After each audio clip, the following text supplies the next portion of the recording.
బులెటిన్లో మరో breaking news చూస్తున్నాం. కర్నూలు జిల్లాలో రాజకీయం మారుతోంది. మంత్రి గుమ్మనూరు జయరాం వైసీపీని వీడటం ఖాయంగా కనిపిస్తుంది.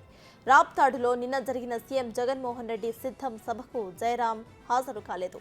ఆయన అభిమానులు కార్యకర్తలు కూడా వెళ్లకుండా జాగ్రత్తలు తీసుకున్నట్టు చెబుతున్నారు.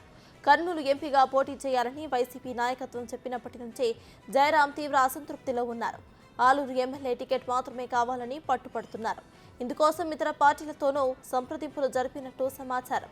టీడీపీ తరపున ఆలూరు ఎమ్మెల్యే టికెట్ కుదరని పక్షంలో గుంతకల్లో నుంచైనా పోటీ చేసే అవకాశం ఇవ్వాలని కోరుతున్నారు.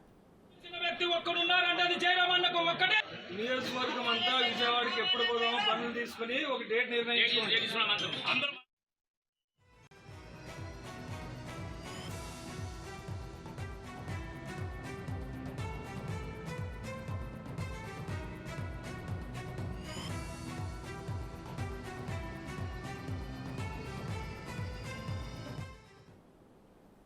కర్నూలు జిల్లాలో రాజకీయాలు మారుతున్నాయి. మంత్రి గుమ్మనూరు జయరాం వైసీపీని వీడడం అయితే ఖాయంగా కనిపిస్తోంది. ఇదే విషయంపై పూర్తి డీటెయిల్స్ ను మా ప్రతినిధి శ్రీరామ్ అందిస్తారు. శ్రీరామ్, చెప్పండి.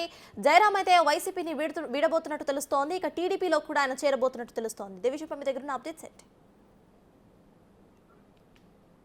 సతాస్ ఇటీవల చూసుకున్నట్లయితే కర్నూలు సంబంధించినటువంటి పార్లమెంటు సీటు ఏదైతే ఉందో వైసీపీ అధిష్టానానికి పెద్ద తలనొప్పిగా మారిందని చెప్పుకోవచ్చు. ఎందుకంటే సిట్టింగ్ గా పార్లమెంటు సంబంధించినటువంటి ఎంపీగా ఉన్నటువంటి సంజీవ్ కుమార్ ఇప్పటికే వైసీపీ పార్టీని వీడడం జరిగింది. అయితే దీనికి సంబంధించి కూడా గతంలో ఆలూరు సంబంధించినటువంటి నియోజకవర్గంలో సిట్టింగ్ గా ఉన్నటువంటి ఎమ్మెల్యే గుమ్మనూరు జయరాం మంత్రిగా ఉన్నారు. అయితే అతన్ని ఈ మధ్య కాలంలో వైసీపీ అధిష్టానం తీసుకున్నటువంటి మార్పు చేర్పుల సంబంధించినటువంటి వాటిలో ఆ కర్నూలు సంబంధించినటువంటి పార్లమెంటుకు గుమ్మనూరు జయరాం మంత్రిని అక్కడి నుంచి పోటీ చేయాలంటూ కూడా సూచించడంతో ఆలూరు సంబంధించినటువంటి నియోజకవర్గంలో అలజడులు సృష్టిస్తున్నాయని చెప్పుకోవచ్చు. ఎందుకంటే గతంలో అన్ని విధాలుగా 2 సార్లు ఎమ్మెల్యేగా గెలుపొందినటువంటి గుమ్మనూరు జయరాంకి తన సొంత సామాజిక వర్గమైనటువంటి బీసీ వాల్మీకి అనేటటువంటి ఈక్వేషన్ ఈసారి కూడా కలిసి వచ్చే అంశంగా చెప్పుకోవచ్చు. ఎందుకంటే గతంలో జరిగినటువంటి ఎన్నికల్లో కూడా ప్రధానంగా గుమ్మనూరు జయరాంకి తమ సొంత సామాజిక వర్గంతో పాటు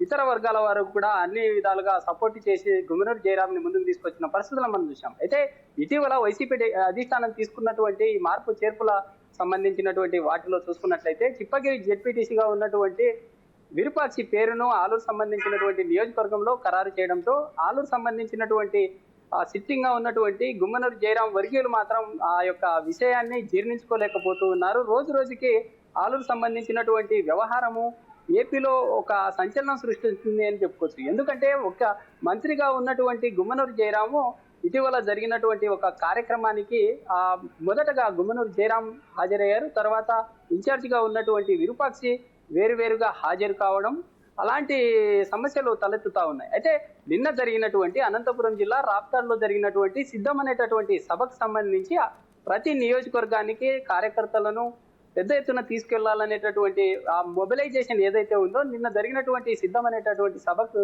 సంబంధించి నిన్న ఆలూరు సంబంధించినటువంటి మంత్రిగా వ్యవహరిస్తున్నటువంటి గుమ్మనూరు జయరాం తన నాయకులు కావచ్చు, కార్యకర్తలు, తమ సామాజిక వర్గం వారు కూడా పెద్ద ఎత్తున పాల్గొనలేదు. ఎందుకంటే గుమ్మనూరు జయరాము ఇప్పటికే పార్టీ సంబంధించినటువంటి అధిష్టానంతో కొంత గ్యాప్ ను మెయింటైన్ చేయడం, ఇప్పటికే పార్టీకి సంబంధించినటువంటి వ్యవహారం ఏదైతే ఉందో పార్టీ తీసుకున్నటువంటి నిర్ణయానికి కూడా గుమ్మనూరు జయరాం నేను ఖచ్చితంగా నాకు ఎమ్మెల్యే పదవినే కేటాయించాలి, నేను ఎంపీగా పోటీ చేయడానికి ఆసక్తిగా లేనట్టు కూడా పలుసార్లు చెప్పినప్పటికీ అధిష్టానం ఇప్పటికీ ఎలాంటి నిర్ణయం తీసుకోలేదు. అయితే ఎలాంటి నిర్ణయం తీసుకోకపోవడం పట్ల ఇటీవల జగన్మోహన్ రెడ్డి కర్నూలు సంబంధించినటువంటి ఒక వివాహ వేడుకల్లో హాజరైనటువంటి రీజనల్ కోఆర్డినేటర్ అయినటువంటి రామ్ సుబ్బారెడ్డి ద్వారా జగన్మోహన్ రెడ్డిని కలవడం జరిగింది. అయితే జగన్మోహన్ రెడ్డిని కలిసి ఖచ్చితంగా తమ యొక్క నియోజకవర్గ ఎమ్మెల్యేగానే నాకు సీటును కేటాయించాలి, లేదంటే నేను ఎంపీగా పోటీ చేయనట్టు కూడా కోరినట్లుగా సమాచారం తెలుస్తుంది.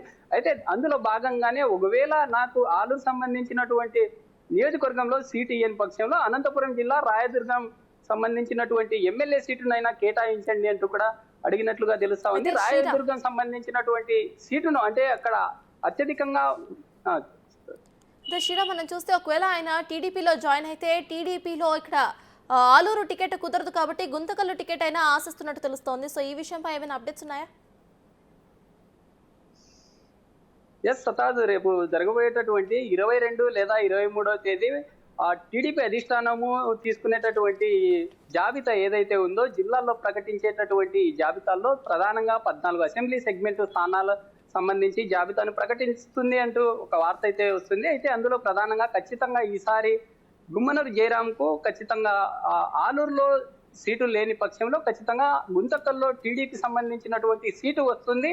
వైసీపీ అధిష్టానానికి మంత్రి గుడ్ బై చెప్పే రోజులు వచ్చాయంటూ కూడా జోరుగా తమ యొక్క ఆలూరు సంబంధించినటువంటి నియోజకవర్గంలో జోరుగా ప్రచారం కొనసాగుతా ఉంది. అయితే ఇప్పటికే టీడీపీ సంబంధించినటువంటి అనంతపురం జిల్లాకు సంబంధించినటువంటి ఒక కీలక నేత ద్వారా పావులు కదుపుతున్నట్లుగా మనకు తెలుస్తా ఉంది. ఖచ్చితంగా గుమ్మనూరు జయరాం తన అనుచరులు ఖచ్చితంగా టీడీపీ పార్టీలో చేరాలంటూ కూడా ఒత్తిడి చేస్తున్నట్లుగా సమాచారం. Right, thank you Sriram.